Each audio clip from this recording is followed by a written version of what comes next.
गणानान्त्वा गणपतिगुं हवामहे कविं कवीनामुपमश्रवस्तमं ज्येष्ठराजं ब्रह्मणां ब्रह्मणस्पत आनशृण्वन्नोतिभिः सीदसादनं प्रणो देवी सरस्वती वाजेभिर्वाजिनीवती धीनामवित्र्यवतु गणेशाय नमः सरस्वत्यै नमः श्रीगुरुभ्यो नमः हरिः ओम शांति शांति शांति।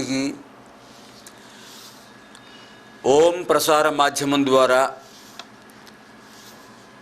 ప్రసారమవుతున్న ప్రత్యేక కార్యక్రమం ఈ ఆదివారం భారతీయ సంస్కృతి వైభవం. ఇందులో ఋగ్వేద మంత్రాల గురించి మనం తెలుసుకుంటున్నాం. ఈ ఋగ్వేదంలో ఇప్పటివరకు కూడా 62 సూక్తాలు అయ్యాయి. 62వ సూక్తం తర్వాత 63వ సూక్తం నుంచి ప్రథమ మండలం, 63వ సూక్తం నుంచి ఇప్పుడు గౌతమ మహర్షి యొక్క కుమారుడు నోధస్సు అనే ఒక మహర్షి దర్శించిన మంత్రాలు ప్రారంభమవుతున్నాయి. గౌతముడు వేరు, గౌతముడు వేరు. ఈ గౌతమ అనే ఋషి ఈయన కూడా మంత్రద్రష్ట. ఆయన కుమారుడు నోధస్సు అనే ఆయన పంచభూతాల గురించి కూడా ఆయన సూక్తాల్లో దర్శించి మనకు తెలియజేస్తున్నాడు. అటువంటి మంత్రాలను ప్రారంభించే ముందు ఒక్కసారిగా మనం వేదమాతను, ఓంకారాన్ని, ఈ వేద మంత్రాలను అందించినటువంటి వేదవ్యాస మహర్షిని కూడా స్మరించుకుందాం.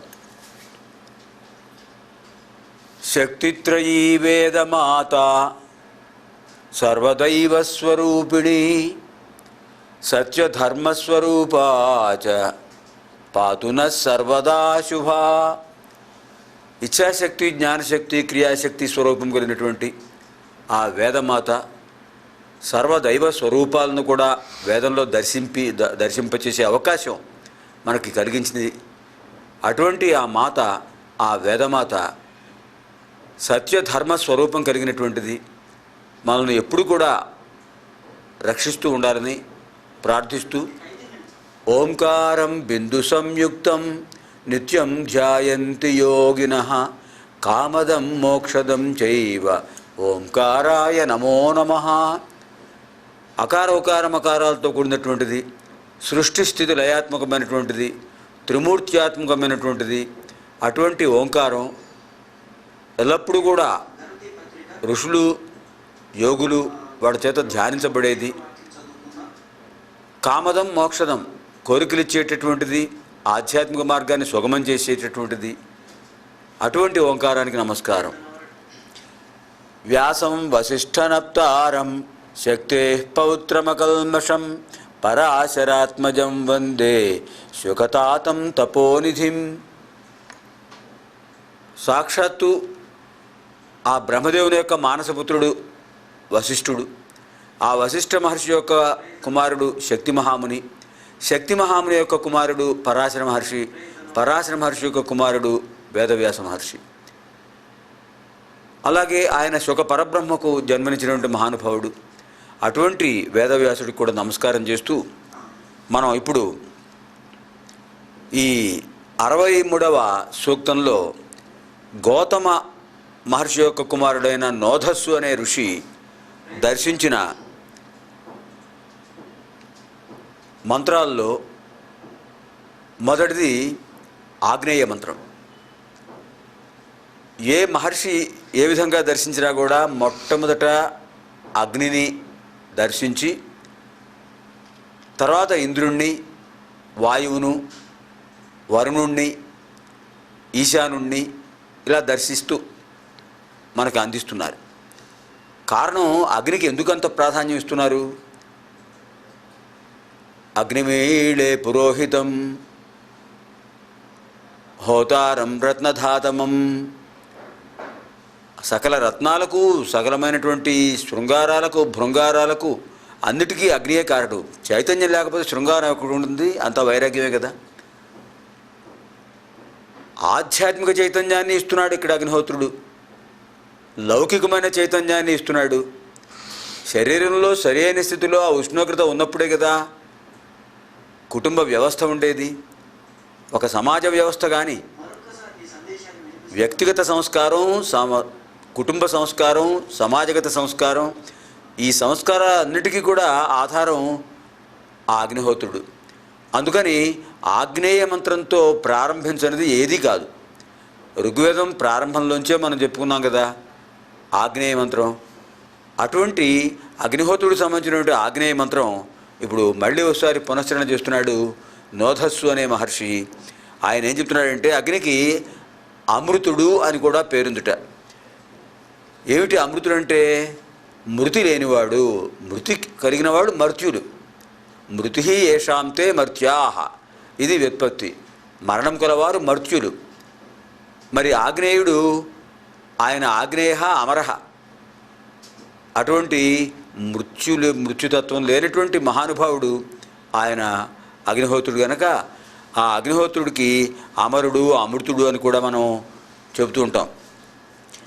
ఆ మహర్షి, ఈ నోధస్సు మహర్షి దర్శించినటువంటి దాన్ని వ్యాఖ్యానిస్తూ విద్యారణ్య స్వాముల వారు ఆయన భాష్యంలో ఏం చెప్పారంటే, సమస్త దేవతలకు కూడా మానవులకు కూడా మధ్యవర్తిగా ఉంటున్నాడు. దైవమునకు మానవులకు అనుసంధానకర్తగా ఉంటున్నాడు అగ్నిహోత్రుడు గనక ఆ అగ్నిహోత్రుణ్ణి ముందు ఆరాధించాలి. అగ్నిహోత్రుణ్ణి ఆరాధించిన తర్వాత మిగతా దేవులను ఆయన ద్వారా ఆరాధించాలి తప్ప మరొక మార్గమే లేదు అని ఇక్కడ ఆయన చెప్తున్నాడు. పైగా ఇంద్రుడికి మిగతా దిక్పాలకులకు కూడా హవిస్సును అందించేటటువంటి యోగ్యత కలిగినవాడు, అర్హత కలిగినవాడు అగ్నిహోత్రుడు. అటువంటి అగ్నిహోత్రుడు మనకు ఈ 63వ మంత్రంలో ఎన్నో విశేషాలు తెలియజేస్తున్నాడు. ఈ అగ్నిహోత్రుడు సర్వభక్షక అని కూడా పేరు ఈయనకి. సర్వం భక్షయతీతి సర్వభక్షక. అగ్నిహోత్రంలో దగ్ధం కానిది ఏముంది చెప్పండి? అంతా అగ్నిహోత్రంలో దగ్ధమయ్యేదే. అగ్నిహోత్రంలో దగ్ధమై ఏ రూపం పొందుతోంది? విభూతిర్భూతిరైశ్వర్యం, ఆ విభూతి స్వరూపం పొందుతోంది. అంచేత విభూతికి భగవాన్ బాబావారు ఏం చెప్పారంటే విభూతి చరమదశ అని చెప్పారు. ఎందుకని చరమదశ అంటే? ఏ వస్తువైనా సరే అగ్నిహోత్రుడు దాన్ని భూతిగా చేసేస్తున్నాడు. భూతి విభూతి ఒకటే. దానికి వికృతి బూడిద, బూది బూడిద, అది చరమస్థితి. ఆ భూతిని మళ్ళీ దగ్ధం చేయండి, చివరికి మిగిలేది అదే. అందుకని దాన్ని చరమస్థితి అన్నారు. అంతకని దానికి మరో స్థితి లేదు. చివరికి మిగిలేది భూతి. శరీరాలు కానివ్వండి, నిర్జీవ పదార్థాలు కానివ్వండి, ఏవైనా సరే అగ్నిహోత్రుడు దాన్ని భూతిగా మార్చేస్తున్నాడు. ఆ విభూతి ఎంత ఐశ్వర్యదాయకమో మహేశ్వరుడే చెప్తున్నాడు అక్కడ. విభూతిధారి పరమేశ్వరుడు. విభూతిని అష్టసిద్ధులతో పోల్చారు అమరకోశంలో. అమరసింహుడు అనే ఆయన, ఇంతకుముందు గత అధ్యాయంలో చెప్పుకున్నాం, అమరసింహుడు అనే ఆయన అమరకోశం అనే నిఘంటువు రాశాడు, సంస్కృత నిఘంటువు. ఆ అమరనిఘంటువులో, అమరనిఘంటువు, అమరుడు యొక్క నిఘంటువులో ఆయన ఏం చెప్పాడంటే విభూతిర్భూతిరైశ్వర్యం అణిమాదికమష్టథ అని చెప్పాడు. అంటే అణిమాది అష్టసిద్ధులు కూడా అణిమ, మహిమ, లహిమ, గరిమ, ప్రాప్తి, ప్రాకామ్యం, ఈశత్వం, వశిత్వం అనేటటువంటి 8 సిద్ధులు కూడా ఉంటాయట. ఆ 8 సిద్ధులు కూడా విభూతిలోంచే వస్తున్నాయట. అటువంటి శక్తి ప్రదాయని విభూతి. షిరిడి సాయిబాబా ఆయన మరొక అవతారం నుండి సత్యసాయిబాబా విభూతికి ఎంతో ప్రాధాన్యం ఇచ్చారు. దత్త పరంపరలో కూడా వాళ్ళు చెప్పింది అదే. దత్తాత్రేయ స్వామి దగ్గర నుంచి దత్త పరంపరలో నుండి శ్రీపాదవల్లభులు కానీ, నృసింహ సరస్వతి స్వామి వారు కానీ, వాసుదేవానంద సరస్వతి స్వామి వారు కానీ, అక్కల్కోట మహారాజు, వీళ్ళందరూ కూడా ప్రస్తుతం మనకి ప్రత్యక్ష గురువుగా ఉన్నారు. మరొక ఆయన గుంటూరులో విశ్వంజీ స్వామి, విశ్వయోగి విశ్వంజీ స్వామి. అందరూ కూడా విభూతికి ఎంతో ప్రాధాన్యం ఇస్తారు. గణపతి సచ్చిదానంద స్వాముల వారు, వీళ్ళందరూ దత్తావతార పరంపరలో వాళ్ళు. విభూతికి సర్వశ్రేష్టమైన పదార్థం అని వాళ్ళు చెప్పారు. సర్వమును పవిత్రం చేసేదంటారు. అందుకనే మనం విభూతి ధారణ చేసేటప్పుడు ఓం త్రియంబకం యజామహే సుగంధిం పుష్టివర్ధనం ఉర్వారుకమివ బంధనాత్ మృత్యోర్ముక్షీయమామృతాత్ అనే మంత్రం చదువుకుంటూ చెప్పాలి. కారణం ఏంటి? ఆ మంత్రంలో చెప్పిన విశేషం త్రియంబకం యజామహే. అంబక 3 నేత్రాలు కలవాడు పరమేశ్వరుడు, త్రినేత్రుడు. త్రియంబకం యజామహే, ఆ పరమేశ్వరుడిని ఆరాధిస్తున్నాను, ఆయనకు నమస్కారం చేస్తున్నాను. సుగంధిం పుష్టివర్ధనం, ఆయన ఇచ్చేటటువంటి, ఆయన అనుగ్రహించే విభూతి సుగంధభరితమైనది, పుష్టివర్ధనం, శరీరానికి ఓజస్సును తేజస్సును ఇచ్చేటటువంటిది. సుగంధిం పుష్టివర్ధనం. ఇంకా ఏమిటది? ఉర్వారుకమయ బంధనాత్ మృత్యోహ ముక్షీయ మామృతాత్, నన్ను అమృతత్వానికి తీసుకువెళ్ళమని ప్రార్థిస్తున్నాం. నన్ను అమృతత్వానికి తీసుకువెళ్ళేది, మృతిని పోగొట్టి, అకాల మృత్యువును పోగొట్టి అమృతత్వాన్ని కలిగించేటటువంటిది విభూతి. మరి అకాల మృత్యువును ఎలా తొలగిస్తుందంటే ఉర్వారుకమయ బంధనాత్. పండినటువంటి దోసపండు ఆ కాడ నుంచి ఏ విధంగా దానంతరం ఊడిపోతుందో, పక్కకి పడిపోతుందో, ఆ విధంగా అపమృత్యువుని నుండి మనం ఉతకొచ్చేస్తున్నాం. అపమృత్యు తొలగిపోతుంటుందన్నమాట. ఉర్వారుకం దోసపండు. ఉర్వారుకమయ బంధనాత్, ఆ తొడిమ, ఆ బంధనం నుంచి విడిపడిపోతుంది ఆ దోసపండు. అంటే విడిపడితే అది దానికి కైవల్యం అన్నమాట. ఉర్వారుకమయ బంధనాత్ మృత్యోర్ముక్షీయ, ఆ మృత్యుతత్వం నుంచి నాకు విముక్తి ప్రసాదించు స్వామి అని ఆ పరమేశ్వరుని ప్రార్థిస్తూ విభూతిధారణ చేయాలి. దీనికి దత్త పరంపరలో మరో మంత్రం ఏం చెప్పారంటే అకాల మృత్యుహరణం. అది ఆ విభూతి ధారణ అయిన తర్వాత మనం తీర్థం తీసుకునేప్పుడు అకాల మృత్యుహరణం, సర్వవ్యాధి నివారణం, సమస్త పాప క్షయకరం, శ్రీ సాయి పాదోదకం పావనం శుభం, శ్రీ విష్ణు పాదోదకం పావనం శుభం, రుద్రపాదోదకం పావనం శుభం అని ఆ పాదోదకం తీసుకోవడం వల్ల అకాల మృత్యుహరణం, అకాల మృత్యు అనేది పోతుంది. సర్వవ్యాధి నివారణం, సమస్త పాపక్షేకరం, అన్ని పాపాలు పోగొడుతుంది. మరి ఇంకా విభూతి మంత్రానికి ఏం చెప్పారు? విభూతిర్భూతిరైశ్వర్యం ఇందాక చెప్పినాం కదండి. ఆ విభూతి ఎంత గొప్పదంటే అది పరమం పవిత్రం బాబా విభూతిం, పరమం విచిత్రం లీలా విభూతిం, పరమార్థ ఇష్టార్థ మోక్ష ప్రదాతం బాబా విభూతిం ఇదమాశ్రయామి అని ఈ మంత్రం చదువుకుంటూ విభూతి ధారణ చేయాలి ఆజ్ఞాచక్ర స్థానంలో, జీవాత్మ స్థానంలో. దానివల్ల ఏమవుతుంది? సర్వగ్రహ దోషాలు పోతాయి. ఎందుకని? ఆ మంత్రంలోనే చెప్పారు పరమం పవిత్రం బాబా విభూతిం. పరమ పవిత్రమైనటువంటిది అది. శివశక్తి స్వరూపుడు అనే బాబా మనకు అందించినటువంటి విభూతి. ఆయన హస్తచాలనంతో ఇలా 3 సార్లు తిప్పి ఆయన అలా చెప్పినప్పుడు ఆయన చేతిలోంచి పడుతూ ఉంటుంది విభూతి. ఆ విభూతి సర్వశ్రేష్టమైనది, సర్వ రుగ్మతాహారి. అటువంటి విభూతి మనకి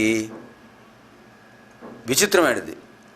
పరమం పవిత్రం బాబా విభూతిం, పరమం విచిత్రం లీలా విభూతిం. చాలా విచిత్రమైనటువంటి స్థితిలో మనకు అనేక రకాల లీలా విలాసాలు చూపిస్తూ ఉంటుంది. పరమార్థ ఇష్టార్థ మోక్ష ప్రదాతం, పరమ అర్ధ ఇష్ట అర్ధ మోక్ష ప్రదాతం. పరమమైనటువంటి అర్థం ప్రయోజనం ఏమిటి? మనకు భగవంతుడిని చేరుకోవటం, అది పరమార్థం. ఆ పరమార్థాన్ని ఇస్తుంది. ఇష్టార్థం అంతేకాదు, లౌకిక జీవనంలో మనకి ఏది కోరుకున్నా కూడా అది ఇచ్చే శక్తి దానికి ఉన్నది కనుక ఇష్టార్థ. పరమ అర్ధ ఇష్ట అర్ధ, పరమార్థం ఇష్టార్థం. ఈ రెండిటి వల్ల మనకి మోక్షప్రదాతం. అటువంటి మోక్షాన్ని, మోక్షం అన్నా కూడా భగవంతుడు మనకేం చెప్పాడంటే, ఆ స్వామి మోహక్షయమే మోక్షము, అజ్ఞానం పోగొట్టుకొని ఆత్మజ్ఞానం పొందటమే మోక్షం. అటువంటి మోక్షాన్ని ప్రసాదించేది గనక పరమం పవిత్రం బాబా విభూతిం, పరమం విచిత్రం లీలా విభూతిం, పరమార్థమిష్టార్థ మోక్ష ప్రదాతం బాబా విభూతిం ఇదమాశ్రయామి అని ఆ బాబా విభూతిని ఆశ్రయిస్తున్నాం. ఆ బాబా విభూతి మనకు ఆశ్రయం కల్పిస్తోంది. ఈ జీవన మార్గాన్ని సరిగ్గా నిర్దేశించే విధంగా మనకు ఒక ఆశ్రయాన్ని కల్పిస్తుంది కనుక ఆ స్వామికి నమస్కారం చేస్తూ ఆ విభూతి ధారణ చేసుకుని మనం ఏ పనైనా చేస్తూ ఉండాలని ఇక్కడ మంత్రార్థం. అటువంటి ఈ విభూతిని ప్రసాదించేటువంటి శక్తి గలవాడు అగ్నిహోత్రుడు. అది ఆగ్నేయ ప్రభావం కలిగింది కనుక ఆ అగ్నిహోత్రుడి వల్ల మనకు ఇది అందిస్తున్న ఈ నోధస్ అనే మహర్షి అగ్నిహోత్రుడి గురించి చెప్పాడు. తర్వాత మనకి ఇక్కడ మరొక మంత్రం 64, 65 సూక్తాల్లో ఈ నోధస్సు అనే మహర్షి ఏం చెప్పాడంటే, ఇక్కడ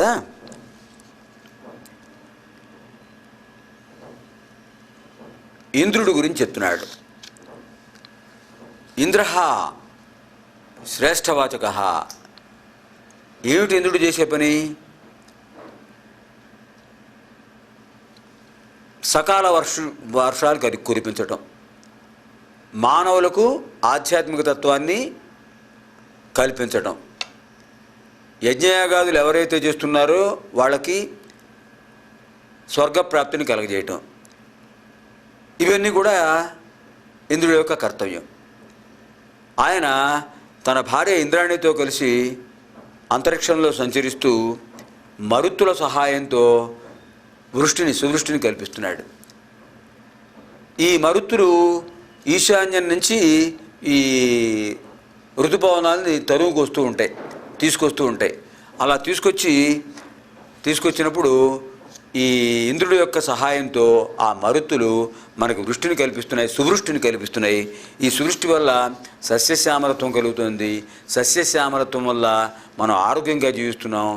ఆరోగ్యంగా జీవించడం వల్ల మనం ఈ జన్మ సార్థకత పొందుతాము. కనుక అన్నిటికీ ఆధారం మనకు ఇంద్రో మరుత్వాన్ మఘవా బెడౌజా పాకశాసన అన్నారు ఇక్కడ విద్యారణ్య స్వాముల వారు వ్యాఖ్యానంలో. ఇంద్రో మరుత్వాన్ మఘవా బెడౌజా పాకశాసన, ఇన్ని పేర్లు ఉన్నట ఇంద్రుడికి. అటువంటి ఇంద్రుడు ఈ మంత్రంలో అనేక విశేషాలు మనకి తెలియజేస్తున్నాడు. అంతేకాకుండా ఈ ఇంద్రుడు వరుణుడికి కూడా సహకరిస్తున్నాడు. వరుణుడు అపాంపతి అంటే జలాధిపతి. ఈ జలాధిపతి కనుక వరుణుడి జలపతి అని కూడా అంటారు. జలపతి, జలాధిపతి, అపాంపతి ఇవన్నీ కూడా వరుణుడికి పేర్లు. వరుణుడికి మరో పేరు పాశహస్త అని అర్థం. ఆయన చేతిలో పాశం ఉంటుందిట. అంటే ఆయన అనుగ్రహిస్తే వర్షాలు పడతాయి, ఆగ్రహిస్తే ఆ పాశం ప్రాణాలు పోగొట్టే స్థితి కూడా కల్పిస్తుంది. ఈ రెండు, అనుగ్రహానికి ఆగ్రహానికి ఆయనే కారణం. అంటే ఆ దైవానుగ్రహం లేకపోతే కలిగే ఫలితాన్ని ఆ పాశం ద్వారా సూచిస్తున్నాడు వరుణుడు. అటువంటి వరుణుడికి కూడా బాధ్యతను అప్పచెప్పి అతను ఏం చేయాలో అతని కర్తవ్యం ఏమిటో ఎప్పటికప్పుడు చెప్తున్నటువంటి మహానుభావుడు ఇంద్రుడు. ఆ ఇంద్రుడు ఇక్కడ దైవారాధన క్రమంలో మంటపారాధన క్రమంలో ఇంద్రుడికి కూడా స్థానం ఇవ్వాలని చెప్పారు. యజుర్వేదంలో షోడశోపచార సేవా కార్యక్రమంలో చెప్తారు. సత్యనారాయణ స్వామి వ్రతం చేస్తున్నాం అనుకోండి, మంటపారాధన చేస్తాం. ఆ మంటపారాధనలో ఏం చేస్తాం? ముందు అష్టదిక్పాలకుల్ని ఆవాహన చేస్తాం. ఆ ఆవాహన చేసేటప్పుడు మొట్టమొదట ఇంద్రుడినే ఆవాహన చేస్తాం.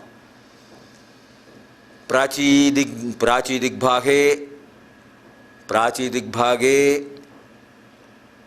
ఐంద్రం దేవతాం ఆవాహయామి సాంగం సపరివారం సశక్తిపత్ని పుత్ర పరివార సమేతం ఇంద్రం దేవతాం ఆవాహయామి స్థాపయామి పూజయామి అని అక్కడ చేస్తున్నాం, ఆరాధిస్తున్నాం.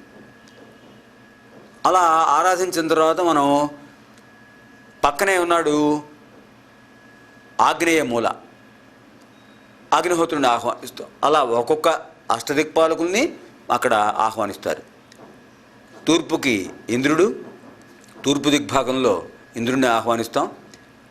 అలాగే ఆహ్వానించినప్పుడు ఏం చేస్తాం? తమలపాకులు రెండో మూడో తమలపాకు తీసుకోవటం. ఆ తమలపాకుల్లో ఒక ఖర్జూర పండు, ఒక ఒక్క పలుకు, పసుపు కొమ్ము, ఇవన్నీ శుభసూచికలు. ఆయుర్వేద రీత్యా కూడా ఖర్జూర పండు త్రిదోషహారి, కఫ వాత పైత్య తత్వాలు పోగొడుతుంటే ఖర్జూర పండు. అలాగే పసుపు కొమ్ము అంటే త్రిదోషహారి, తమలపాకు త్రిదోషహారి. ఇంత అంతరార్థం పెట్టుకుని వాటిని దేవతార్చనకు ఉపయోగిస్తున్నాం. అంటే దేవతార్చనకు ఉపయోగించే ప్రతి వస్తువు కూడా మనకి ఆరోగ్యాన్ని ఇచ్చేదే. దేవతా ప్రసాదంగా తర్వాత మనం తీసుకుంటున్నాం కదా అవి, అందుకని అంత ఆరోగ్య సిద్ధిని కలిగించేవి. అటువంటి వాటిని ఏం చేస్తామంటే తాంబూలంలో పెట్టి దక్షిణతో సహా పెట్టి ఆ తూర్పు దిగ్భాగంలో అక్కడ పెట్టేసి ఇంద్రుని ఆహ్వానిస్తాం. అలాగే ఆగ్నేయ దిశలో అగ్నిని, దక్షిణ దిశలో యమం దేవతాం ఆవాహయామి స్థాపయామి పూజయామి. తర్వాత ఈ మూల నైరుతి దిగ్భాగే నైరుతిం దేవతాం ఆవాహయామి స్థాపయామి పూజయామి. తర్వాత పశ్చిమ దిగ్భాగే వరుణం దేవం సాంగం సశక్తి పత్ని పుత్రపరివార సమేతం పశ్చిమ దిగ్భాగే ఆవాహయామి స్థాపయామి పూజయామి అని అక్కడ చెప్తాం. అదేవిధంగా వాయవ్య దిగ్భాగే వాయుం పవనం దేవతాం పత్ని పుత్ర పరివార సమేతం సాంగం సాయుధం వాయువ్య దిగ్భాగే ఆవాహయామి స్థాపయామి పూజయామి. తర్వాత ఉత్తర దిగ్భాగానికి వస్తాం. అక్కడ కూడా అంతే. ఉత్తర దిగ్భాగే కుబేరం, ఉత్తర దిగ్భాగానికి అధిపతి కుబేరుడు, ధనాధిపతి ఆయన. కుబేరం సశక్తి పత్ని పుత్ర పరివార సమేతం ఉత్తర దిగ్భాగే ఆవాహయామి స్థాపయామి పూజయామి అని చెప్తాం. తర్వాత ఆ మూల ఈశాన సర్వ విద్యానాం ఈశ్వర సర్వభూతానాం బ్రహ్మాధిపతిర్బ్రహ్మణోధిపతిర్బ్రహ్మ శివో మే అస్తు సదాశివోం అని ఈ మంత్రం చదువుకుంటూ ఈశాన్య దిగ్భాగే ఈశానం సశక్తి పత్ని పుత్ర పరివార సమేతం సాంగం సాయుధం సవాహనం ఈశాన్య దిగ్భాగే ఈశానం దేవతాం ఆవాహయామి స్థాపయామి పూజయామి అని అక్కడ ఆహ్వానం. ఇలా మంటపారాధనలో నవగ్రహాలకు కూడా, అష్టదిక్పాలకులకు, తర్వాత నవగ్రహాలకు ఆదిత్యాయ చ సోమాయ మంగళాయ బుధాయ చ గురు శుక్ర శనిభ్యశ్చ రాహవే కేతవే నమః అని ఈ వీళ్ళందరినీ కూడా ఆహ్వానించి ఆ మంటపారాధనలో చేస్తాం. మంటపారాధనలో ఇంతమందిని ఆవాహన చేస్తున్నాం, ఆరాధిస్తున్నాం. అంటే అందుకని ఇక్కడ ఏమిటి మనకి భారతీయ సంస్కృతిలో విశేషం ఏమిటి? మనకి మొదటి నుంచి మనం చెప్పుకుంటూనే ఉన్నాం, భిన్నత్వంలో ఏకత్వం. ఇంతమంది దేవతలు ఉన్నా కూడా దివ్యత్వం ఒకటే, ఇంతమంది మానవులు ఉన్నా కూడా ఇంతమంది మానవత్వం ఒకటే. పశువుల వేరు, పశువుల వన్నెలు వేరు, పాలు ఒకటే. పశువుల రంగులు వేరే, పాలు అవి ఇచ్చే పాలు ఒకటే కదా. ఈ రకంగా మనకి ఈ పంచభూతాలు కూడా మనకి ఇక్కడ మంటపారాధనలో వస్తున్నాయి. జలానికి అధిదేవత వరుణుడు, పంచభూతాలకి అష్టదిక్పాలకులే. అలాగే తేజస్సుకు అధిదేవత అగ్నిహోత్రుడు. మరి ఆకాశం జౌహు, జావా పృథివీ. మనం ఋగ్వేదంలో మొట్టమొదటి చెప్పుకున్నాం. ఋగ్వేద మంత్రాల ప్రారంభంలో అష్టదిక్పాలకులు, ఏకాదశి రుద్రులు, ద్వాదశ ఆదిత్యులు, జావా పృథివీ, మొత్తం కలిపి 33 దేవతలు. ఈ 33 దేవతలు ఋగ్వేదంలో మనకి వర్ణించబడుతున్నారు, దర్శించబడుతున్నారు. అందులో జావా పృథివీ. జావా అంటే అంతరిక్షం, పృథివీ అంటే భూమి. ఈ అంతరిక్షానికి ఆధారం జౌహు.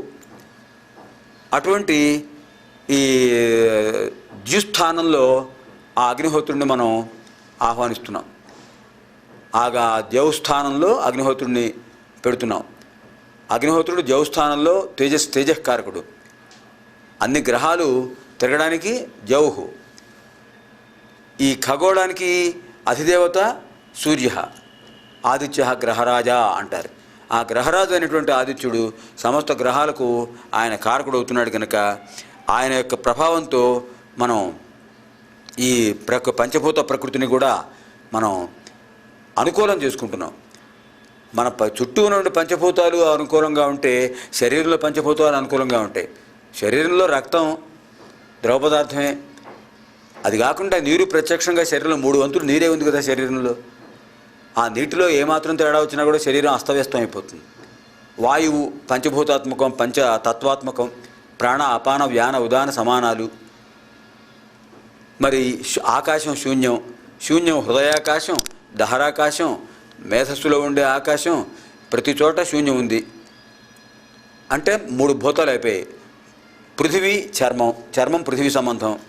పృథివీ అప్ అంటే నీరు జలం చెప్పేశాం. పృథివీ అప్ తేజస్సు కళల్లో ఉంటుంది, చైతన్యం లోపల ఉంది.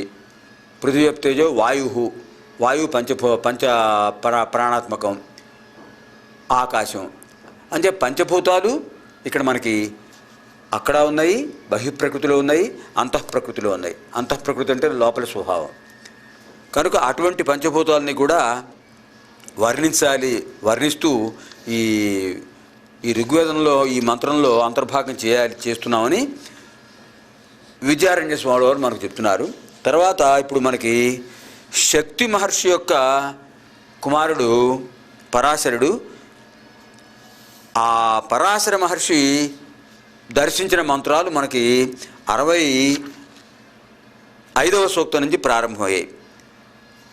65వ సూక్తం ఋగ్వేదంలో 65వ సూక్తం నుంచి 70వ సూక్తం వరకు కూడా ఈ పరాశర మహర్షి సాక్షాత్తు వేదవ్యాస మహర్షి యొక్క తండ్రే. అది మంత్రద్రష్టలకు వేదాన్ని మనకు అందించిన వేదవ్యాసుడికి ఉన్నటువంటి సంబంధం. వేదవ్యాస మహర్షి యొక్క తండ్రే పరాశరుడు. అటువంటి పరాశర మహర్షి మనల్ని అనుగ్రహింపజేస్తూ ఆయన చెప్పేది ఏంటంటే, ఆయన దర్శించిన మంత్రాల్లో ముఖ్యంగా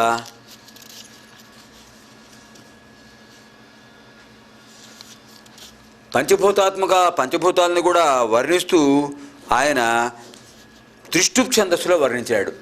ఇంతకుముందు మహర్షులు గాయత్రి ఛందస్సులో వర్ణించారు, అనుష్టుప్ ఛందస్సులో వర్ణించారు.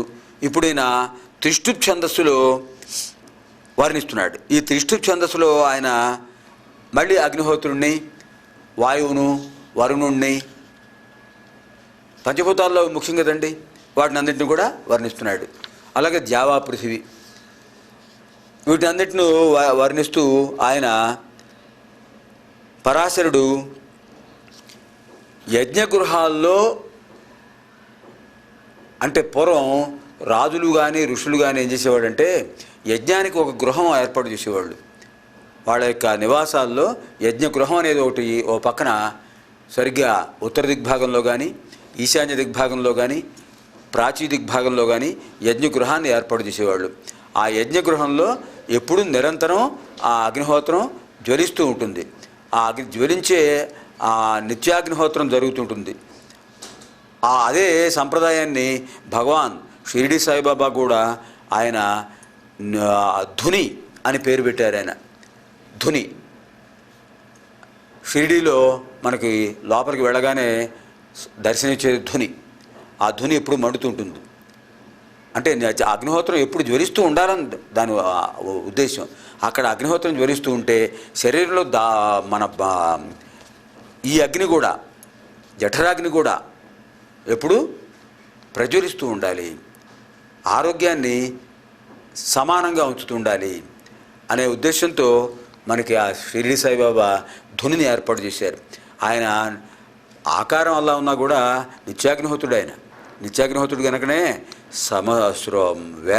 వేద రక్షణ చేసినవాడు ఆయన. అసలు దత్తావతారుల యొక్క ఉద్దేశం అదే, వేద సంరక్షణ, విద్వత్పోషణ ఇవాళ యొక్క కర్తవ్యాలు. అటువంటి ఆ అగ్నికి అంత స్థానం ఇచ్చారు షిరిడి సాయిబాబా. ధుని అంటారు దాన్ని. అలాగే అక్కడ అదే ఎక్కడ షిరిడి సాయి మందిరం ఉన్నా కూడా అక్కడ ఓ పక్కన సరిగ్గా తూర్పు దిగ్భాగంలో ఆ స్వామికి ఎదురుగ్గా, లేదా స్వామి తూర్పు వైపున స్వామి యొక్క విగ్రహం ఉంటే దానికి వ్యతిరేక దిశలో ధుని ఉంటుంది. ప్రతి షిరిడి దేవాలయంలో చూడండి, తప్పకుండా ధుని ఉంటుంది. ఆ ధుని చైతన్యానికి ప్రతీక. ఆ విధంగా విద్యారణ్య స్వామి వారు ఇక్కడ చెప్పింది ఏంటంటే, ఈ పరాశర మహర్షి ధునిని దర్శింపజేస్తున్నాడు, అంటే అగ్నిహోత్రాన్ని దర్శింపజేస్తున్నాడు. ఈ అగ్నిహోత్రాన్ని దర్శింపజేయడంలో ఈయన చాలా ప్రధాన పాత్ర ఇస్తున్నాడు ఆయన అగ్నిహోత్రుడికి. ఎందుకని? అసలు సమస్త జీవజాలంలో కూడా ఆ చైతన్యాన్ని కలిగించేది అగ్నిహోత్రుడి కనుక ఆ అగ్నిహోత్రుడికి మనం తగిన ప్రాధాన్యం ఇవ్వకపోతే మన ఉనికిని మనం పోగొట్టుకుంటాం. కారణం ఏమిటి? ఆ అగ్నిహోత్రుడే కదా మనకి అన్నిటికీ చైతన్యాన్ని కల్పిస్తున్నాడు, ఉష్ణత్వాన్ని కల్పిస్తున్నాడు. శరీరంలో ఉండవలసినటువంటి ఉష్ణత లేకపోతే వెంటనే ఏం చేస్తారు? పక్కన పెట్టేస్తారు శరీరాన్ని, ఇంట్లో ఉంచరు, బయటపడేయమంటారు. ఎందుకంటే చైతన్యం లేకపోతే ఏముండదు. ఆ అగ్నిహోత్రం, ఆ అగ్ని అనే చైతన్యం లేకపోతే శరీరం ఒక్కసారి చల్లబడిపోతుంది. శరీరం చల్లబడిపోతే వెంటనే వైద్యులు ఇంకా అయిపోయింది పరిస్థితి, తీసుకువెళ్ళి బయటపెట్టంటారు. అందుకని అన్నిటికీ ప్రథమం అగ్ని. ఓం సతామనంతిమాయువో నధీరా వ్రతా దేవానాం ప్రథమా ధ్రువాణి న రోదసి అద్రుహ వేద్యాభిర్న పర్వతాని సమేత స్థివాంస. ఇలాంటి ఋగ్వేద మంత్రాల్లో కూడా మనకు ఆ దైవ ప్రాధాన్యాన్ని కల్పిస్తున్నారు. కనుక సప్తమహర్షులు అగ్నిహోత్రుడికి ఎంతో ప్రాధాన్యం ఇస్తూ సప్తమహర్షులు కూడా ఒక్కొక్క మహర్షి ఒక్కో రకంగా అగ్నిహోత్రుడిని స్తోత్రం చేశాడు.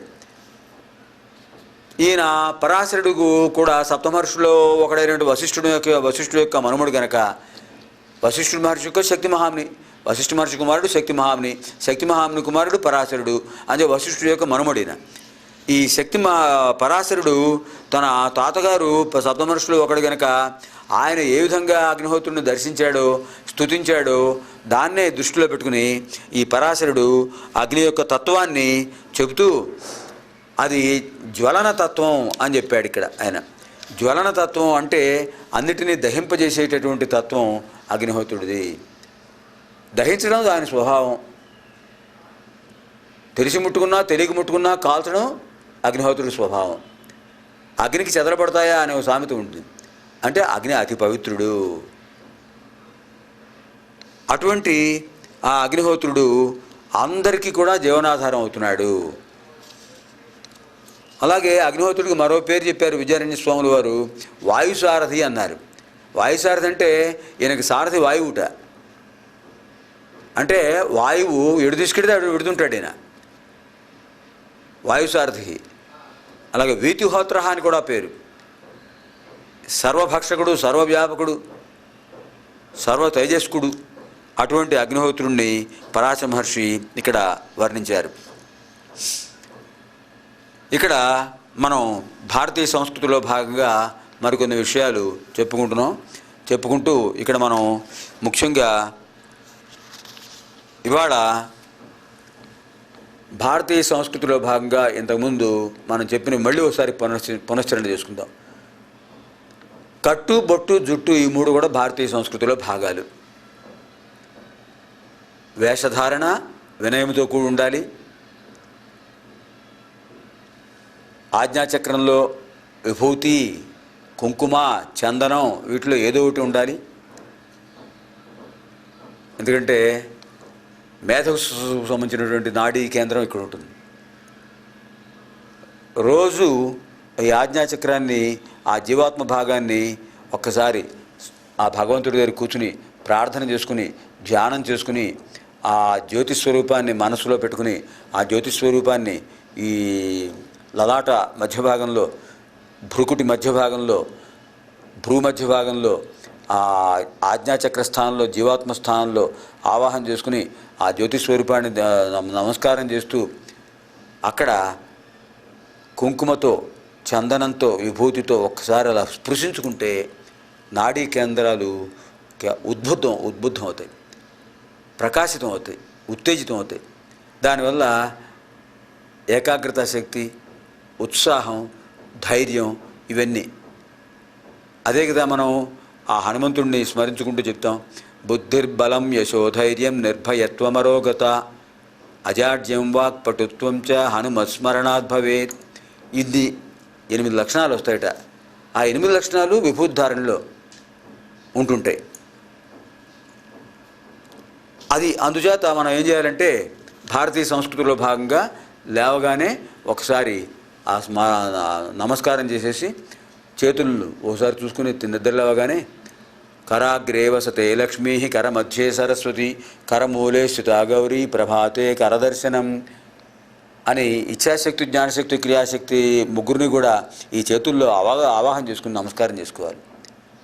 ఒకసారి కళ్ళు తుడుచుకోవాలి. తర్వాత సముద్రవసనే దేవి పర్వతస్తన మండలే విష్ణుపత్ని నమస్తుభ్యం పాదస్పర్శం క్షమస్వమే. అమ్మా, ఓ విష్ణుపత్ని, పృథ్వీమాత, సముద్రాలు నీకు వస్త్రం, పర్వతాన్ని నీకు పారింట్లు, అటువంటి తల్లివి, మహాతల్లివి, మమ్మల్ని మేము జీవించడానికి ఆధారం అమ్మా నువ్వు, మా పాద స్పర్శను క్షమించమ్మా అని నమస్కారం చేస్తున్నాం. ఆ రకంగా మనం ఇక్కడ అనేక విధాలుగా పృథ్వీమాతను సేవిస్తున్నాం ఈ మంత్రాలు. అంతేకాకుండా మనం ఎక్కడికైనా వెళ్ళేటప్పుడు మనం ఆపదామపహర్తారం దాతారం సర్వసంపదాం లోకాభిరామం శ్రీరామం భూయో భూయో నమామ్యహం ఈ మంత్రం కూడా చదువుకుంటుండాలి. ఆపదామపహర్తారం దాతారం సర్వసంపదాం లోకాభిరామం శ్రీరామం భూయో భూయో నమామ్యహం అంటే ఏమిటి? ఆపదాం అపహర్తారం, ఆపదలను పోగొట్టేవాడు, దాతారం సర్వసంపదాం, సమస్త సంపదలను ఇచ్చేవాడు, లోకాభిరామం శ్రీరామం, లోకానికి అభిరాముడు ఆయన శ్రీరామ. రామ అనే పదం ఎంత గొప్పదంటే రమయతే ఇది రామ అని సంస్కృతంలో వ్యుత్పత్తి. రమయతే ఇది రామ అంటే ఆనందింపచేసేవాడు రాముడు. రామశబ్దం దశరథ రాముడు పుట్టినాటికే కాదండి, అంతకుముందే ఉంది. ఎందుకంటే పరశురాముడు భార్గవరాముడు, ఆ తర్వాత ద్వాపరయుగంలో బలరాముడు. ఈ రామ అనే శబ్దం చాలా చోట్ల మనకి ఆ పూర్వయుగాల్లోనే ఆవృతం అయిపోయింది. ఇంక ఇప్పుడైతే చెప్పక్కర్లా. రామ అనే పేరు సర్వం రామమయం. ఎక్కడ చూసినా రామనామే, ఎక్కడ చూసినా రాముడి పేరే, రకరకాలు, శ్రీరామ్, జయరామ్, రకరకాల పేర్లు. అటువంటి రాముడు మనల్ని ఆపదాం అపహర్తారం, ఆపదలను పోగొట్టాలి. ఆపదామపహర్తారం దాతారం సర్వసంపదాం. సంపద అంటే ఇక్కడ సుఖం అని అర్థం అండి. సంపద వ్యతిరేకం ఆపద. ముందు ఆపద చెప్పేశారు. ఆపదలు పోగొడితే కదా సంపదలు వచ్చేది. అందుకని మొట్టమొదట ఏం చెప్పారు? ఆపదామపహర్తారం, ఆపదలను పోగొట్టు స్వామి. ఆపదలను పోగొడితే వచ్చే సంపదలే, దీనికి వ్యతిరేకం. దాతారం సర్వసంపదాం, కష్టాలు పోగొట్టు స్వామి, సుఖాలు అందించు. లోకాభిరామం శ్రీరామం, లోకానికి అభిరాముడు ఆయన, లోకానికి అంతటికీ సౌందర్యాన్ని, ఆధ్యాత్మిక సౌందర్యాన్ని ఆపాదించేవాడు. భూయో భూయో నమామ్యహం, అహం భూయ భూయ నమామి, అహం నేను, భూయ భూయ పదే పదే నమామి నమస్కరిస్తున్నాను. ఇది మనకి భారతీయ సంస్కృతిలో భాగం. తర్వాత మనం విభూతి ధారణ కూడా చెప్పుకుందాం. ఓం త్ర్యంబకం యజామహే సుగంధిం పుష్టివర్ధనం ఉర్వారుకమేవ బంధనాత్ మృత్యోర్ముక్షీయమామృతాత్. ఈ మంత్రంతో విభూతి ధారణ చేయాలి. కుంకుమ ధారణ చేయొచ్చు. తర్వాత భోజనం చేసినప్పుడు మనం ఇది కూడా చెప్పుకుందామండి. గత అధ్యాయాల్లో మనం తీసుకునే పదార్థం ఎలాంటిదో తెలియదు. మనకు తెలిసినంతవరకు శుచిదే అనుకుంటాం, శుచి శుభ్రత పాటిస్తాం. కానీ ఎంతవరకు తెలియకుండా కొన్ని జరగచ్చు కదా. ఎందుకంటే పదార్థం యొక్క పవిత్రత శుద్ధి దేని బట్టి ఆధారపడుతుంది?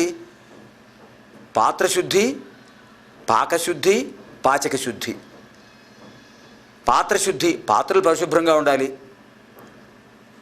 పాచక శుద్ధి, వండేవాడు పరిశుద్ధంగా, అంటే వంట తయారు చేసేవాళ్ళు పరిశుద్ధంగా చేయాలి, వాళ్ళు పరిశుద్ధంగా ఉండాలి. పాకశుద్ధి, వంట కూడా పవిత్రంగా ఉండాలి. ఈ మూడు ఉన్నప్పుడే మనకు ఆహారం శక్తిని ప్రసాదిస్తుంది. ఇందులో ఏ లోపం వచ్చినా కూడా ఆ దోషం వల్ల మనకు శరీరంలో మనకు 3 దోషాలు ఉన్నాయనుకున్నాం కదండి. కఫ, వాత, పైత్య. ఈ 3 దోషాల్లో ఏ దోషమైనా శృతి మించవచ్చు, హద్దు దాటచ్చు. అందుకని శరీరంలో ఉన్నటువంటి త్రిదోషాలు సమానంగా ఉండటానికి, త్రిదోషాలు ఎక్కువ తక్కువ కాకుండా సమానంగా ఉండాలంటే ఈ త్రివిధ శుద్ధి కావాలి. మనకు ఒక్కోసారి ఆ అవసరాన్ని బట్టి ఒక్కోసారి ఇంట్లో భోజనం కాకుండా బయట కూడా భోజనం చేసే అవకాశం వస్తుంది, ఆ అవసరం వస్తుంది. అప్పుడు మనకి ఈ శుద్ధి ఎలా ఉందో మనకేం తెలుస్తుంది? త్రివిధమైన శుద్ధి ఉందా లేదా? అందుకని దీనికి కూడా మనకి ఒక మంత్రం చెప్పారు, భగవద్గీతలోదే మంత్రం. ఈ పదార్థాన్ని మనం తీసుకునే పదార్థం ద్రవ పదార్థం అవ్వచ్చు, ఘన పదార్థం అవ్వచ్చు, ఏ పదార్థం అయినా సరే దాన్ని ఒకసారి ఆ పదార్థానికి నమస్కారం చేయాలి, పరిశీలించాలి. ఓం భూద్భువస్సువః తత్సవితుర్వరేణ్యం భర్గో దేవస్య ధీమహి ధియో యోనః ప్రచోదయాత్ సత్యం త్వర్తేన పరిశించామి అమృతమస్తు అమృతోపస్తరణమసి అని ఆ జలాన్ని తీసుకుంటూ బ్రహ్మాత్మణం బ్రహ్మహవిః బ్రహ్మాగ్నౌ బ్రహ్మణాహుతం బ్రహ్మైవ తేన గంతవ్యం బ్రహ్మకర్మ సమాధినా అహం వైశ్వానరో భూత్వా ప్రాణినాం దేహమాశ్రితః ప్రాణాపాన సమాయుక్తః పచామ్యన్నం చతుర్విధం అని భగవద్గీతలో చెప్పిన 2 మంత్రాలు కూడా చెప్పుకుని ఆ సర్వం శ్రీ పరమేశ్వరార్పణమస్తు శ్రీకృష్ణార్పణ మహార్పణమస్తు అని ఆ భగవంతుడికి నివేదన చేసి ఓం ప్రాణాయ స్వాహ, ఓం అపానాయ స్వాహ, ఓం వ్యానాయ స్వాహ, ఓం ఉదానాయ స్వాహ, ఓం సమానాయ స్వాహ అని ఆయన భగవంతుడికి నివేదన చేసి అప్పుడు మనం ప్రసాదంగా తీసుకుంటే, భగవద్ అనుగ్రహంగా తీసుకుంటే దోషాలన్నీ పరిహారం అయిపోతాయి. ఇన్ని విశేషాలు ఉన్నాయి మా భారతీయ సంస్కృతి సంప్రదాయంలో. మరి ఇవన్నీ ఏ భాషలో ఉన్నాయి? సంస్కృత భాషలో ఉన్నాయి. అందుకనే ఏం చెప్తున్నాం? దివ్యాం భవ్యాం సుబోధాం చ శుద్ధామర్థప్రదాయినీం జననీం బహుభాషాణం వందే గీర్వాణ భారతీం. అది సంస్కృత భాష. అటువంటి సంస్కృత భాష తల్లి యొక్క జనుల యొక్క అనుగ్రహం వల్ల మనం ఇటువంటి గొప్పదనాన్ని పొందుతున్నాం. ఈ శ్లోకాలు సమస్త దివ్యమైనటువంటి భాషా వాంగ్మయం అంతా కూడా సంస్కృతంలో ఉంది కనుకనే దివ్య భాష అన్నాం. గత అధ్యాయంలో చెప్పుకున్నాం. ఎందుకనే దివ్య భాష, ఎందుకనే దేవభాష అయింది? దీవ్యతే ఇది దేవః, ప్రకాశించేవాడు దేవుడు. తేజస్సు కనిపిస్తూనే ఉంటుంది. ఎక్కడ తేజస్సు ఉంటుందో అక్కడ దివ్యత్వం ఉంటుంది. ఎక్కడ తేజస్సు ఉంటుందో అక్కడ సంస్కృత భాష ఉంటుంది. మనల్ని సంస్కరించేది భాష, ఆ సంస్కృత భాష. భాషల్ని సంస్కరిస్తోంది, మిగతా భాషల్ని మనల్ని సంస్కరిస్తోంది. అటువంటి సంస్కృత భాష మనకి ఎంత సాహిత్యాన్ని ఇచ్చింది చెప్పండి. వేదాలు, శాస్త్రాలు, ఉపనిషత్తులు, 18 పురాణాలు, ఇతిహాసాలు, రామాయణ భారతాలు, అనేక రకాల శాస్త్రాలు, ఎన్నో సమస్త వాంగ్మయం ఇచ్చింది ఆ సంస్కృత భాష. అటువంటి సంస్కృత భాష గురించి మనం ఒకసారి స్మరించుకునే ముందు ముఖ్యంగా ఇవాళ సెప్టెంబర్ 2 ఆదివారం, ఇంకొక 3 రోజుల్లో ఉపాధ్యాయ దినోత్సవం జరగబోతోంది. ఉపాధ్యాయ దినోత్సవం ఎవరి యొక్క జన్మదినంగా పరిగణిస్తారు? మనకు అందరికీ తెలిసిన విషయమే. మహానుభావుడు ఆచార్య సర్వేపల్లి రాధాకృష్ణ మహాశయుడు. ఆ సర్వేపల్లి రాధాకృష్ణ మహాశయుడు ఎటువంటి వాడు? ఆయన తెలుగువాడే. ఉమ్మడి మద్రాసు రాష్ట్రం ఉండేది అప్పుడు. అంటే తెలుగు ప్రాంతానికి తమిళ ప్రాంతానికి రాజధాని ఒకటే. అటువంటి ఆ ప్రాంతంలో తిరుత్తణి ప్రాంతంలో ఆయన జన్మించాడు. పైగా ఆయన ఎంత పేరు పొందాడంటే అంతర్జాతీయ విద్యావేత్త అండి ఆయన, డాక్టర్ సర్వేపల్లి రాధాకృష్ణ గారు. మరి రాధాకృష్ణన్ ఎందుకు వచ్చిందంటే ఆయన తండ్రి అప్పట్లో మనకి ఆంధ్ర ప్రాంతం తమిళ ప్రాంతం కలిసి ఉండేది. మనకు రాజధాని కూడా చన్నపట్నమే. అక్కడ ఒకచోట తిరుత్తణి ప్రాంతంలో వీళ్ళ నాన్నగారు రాధాకృష్ణ గారి తండ్రి గారు ఆయన గొప్ప పండితుడు. ఆయన సంస్కృత, ఆంధ్ర, కర్ణాటక, తమిళ భాషల్లో ఆయన గొప్ప పండితుడు. అటువంటి మహానుభావుడు అక్కడ ఉండేవాడైనా అక్కడ దేవతార్చన చేస్తూ ఉండేవాట. చాలా మంచి పేరుంది. ఆయన దగ్గర ప్రాథమికంగా ఆయన తండ్రి దగ్గరే నేర్చుకున్నాడు. 1888 సెప్టెంబర్ 5న జన్మించాడు ఆయన. సెప్టెంబర్ 5వ తారీఖు 1888. ఆయన ఉపాధ్యాయుడిగా రంగప్రవేశం చేశాడు ఉద్యోగం. ఆ ఉపాధ్యాయుడిగా ప్రారంభించి ఆయన ఇంతింతయి వటుడింతయ్యి అన్నట్లుగా ఎంత గొప్ప స్థానం పొందాడంటే భారత రాష్ట్రపతి అయ్యాడు. అటువంటి మహానుభావుడు. ఆయనకి పైగా భారతరత్న కూడా ఇచ్చారు ఆయనకి. ఎంత గొప్ప పదవి. భారతదేశంలో సర్వోత్తమ స్థానం, సర్వోన్నత పురస్కారం భారతరత్న. అటువంటి భారతరత్న పొందిన మహానుభావుడు ఆయన, తెలుగువాడు ఆయన. అప్పట్లో ఆ తిరుత్తణిలో అక్కడ ఉన్న తమిళ సంప్రదాయం ప్రకారం వాళ్ళు ఏం చేసేవాళ్ళంటే వాళ్ళ నాన్నగారు చెప్పినా కూడా వాళ్ళు రాధాకృష్ణన్ అని పక్కన నకారం పెట్టేశారట ఆ రిజిస్టర్లో రాసేటప్పుడు. అప్పటి నుంచి రాధాకృష్ణన్గానే ఆ రిజిస్టర్స్లో అలా క్రమక్రమంగా చివరి వరకు వచ్చేసింది. కానీ ఆయన పేరు అసలు రాధాకృష్ణ.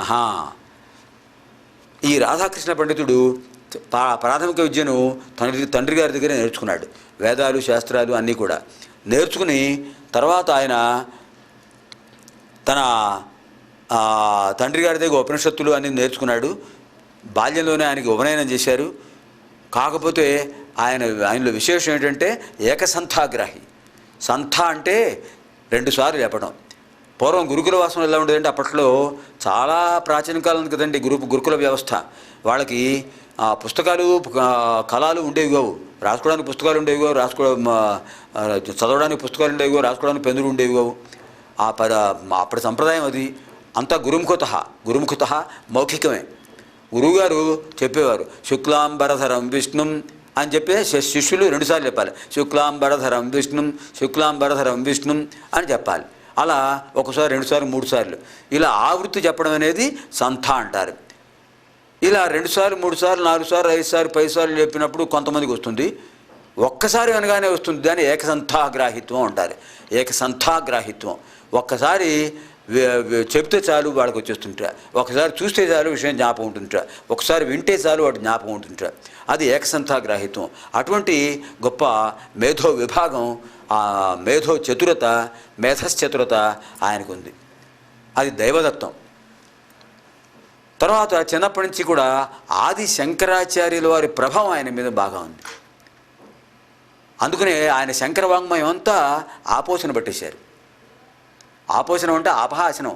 నీళ్లు ఆహారంగా ఎంత తేలిగ్గా తీసుకుంటామండి, సులభంగా. ఆ విధంగా సులభంగా అన్నింటినీ అవగతం చేసుకోండి ఆపోషణం అంటే. అలా ఆపోషణం చేసేశారు. ఆపోషణం చేయడంతో ఆయన చాలా నిష్ణాతులు అయిపోయారన్నమాట. ఆ నిష్ణాతులయ్యి ఆయన వేదశాస్త్ర ఉపనిషత్తుల్లో నిష్ణాతులై మహానుభావులు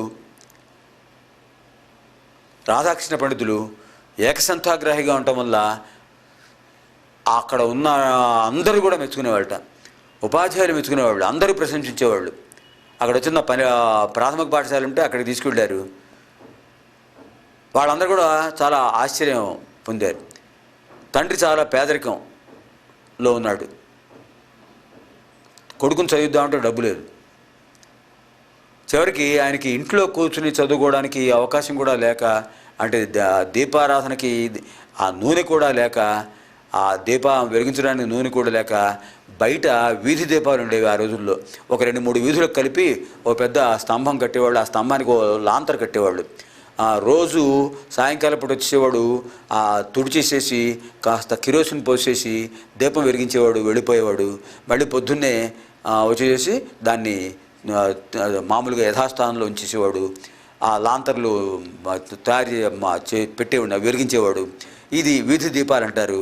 ఆ వీధి దీపం కింద కూర్చుని చదువుకునేవాడు ఆయన. అంత కష్టపడ్డాడు ఆయన. ఈయన యొక్క మేధస్సును దృష్టిలో పెట్టుకుని ఆ చెన్నపట్నంలో ఆయన్ని కళాశాలలో చేర్చారు ఉపాధ్యాయులు. అన్నిట్లోనూ ఆయన ఫస్టే, అన్నిట్లోనూ సర్వోన్నత స్థానం పొందేవట. ఆ విధంగా ఎంతో పేరు పొంది స్వయం కృషితో ఆయన పేదరిక స్థితి నుంచి ఉన్నత స్థితికి చేరుకున్నాడు ఆయన. ఆ విధంగా రాధాకృష్ణ గారు ఎంతో గొప్ప స్థితి పొంది చివరికి ఆయన యొక్క బహుముఖ పాండిత్యాన్ని గుర్తించారు. ఆయన చెన్నపట్నంలో క్రైస్తవ కళాశాలలో చదువుకుంటున్నప్పుడు ఆయన డిగ్రీలో తత్వశాస్త్రం ఉంటే, ఫిలాసఫీ ఉంటే దాన్ని దృష్టిలో పెట్టుకుని ఆయన ఏం చేశారంటే, అప్పట్లో బైబిల్, ఖురాన్, భగవద్గీత మూడింటిని తులనాత్మకంగా పరిశీలిస్తూ ఆయన ఒక గ్రంథం రాశారు. The contemporary philosophy of 3 religions అనే పేరు పెట్టి రాశాను. అది పరిశోధక గ్రంథం అంటారు దాన్ని. అంటే 3 మత గ్రంథాల్లోనూ ఉన్నటువంటి విశేషాలన్నీ కూడా తీసుకుని సమానంగా, ఎందుకంటే ఏ మతం చెప్పినా ఏ ధర్మం చెప్పినా మంచినే బోధిస్తుంది కదండి. అహింసనే బోధిస్తుంది. హింసాత్మక ప్రకృతిని, ఆ ప్రవృత్తిని ఏ ధర్మం బోధించదు, ఏ మతం బోధించదు, ఏ ప్రవక్త చెప్పడు. ఆ విశేషాలను ఆయన తీసుకున్నాడు.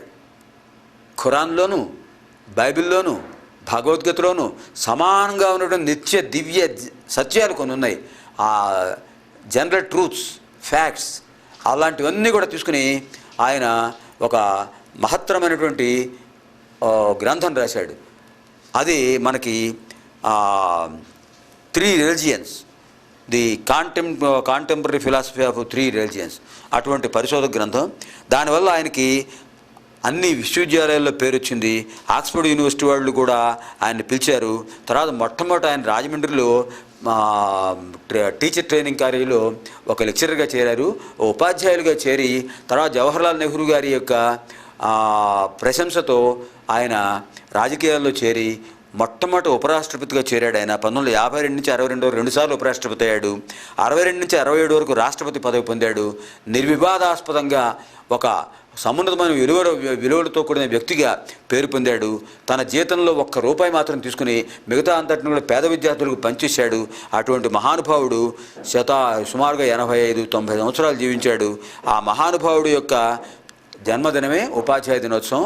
వారికి ఈ సందర్భంగా ఒకసారి నమోవకం తెలియజేస్తూ, నమస్సులు అర్పిస్తూ, స్వస్తి ప్రజాభ్య పరిపాలయంతాం న్యాయేన మార్గేణ మహిం మహిషాః గోబ్రాహ్మణేభ్య శుభమస్తు నిత్యం లోకాః సమస్తాః సుఖినో భవంతు.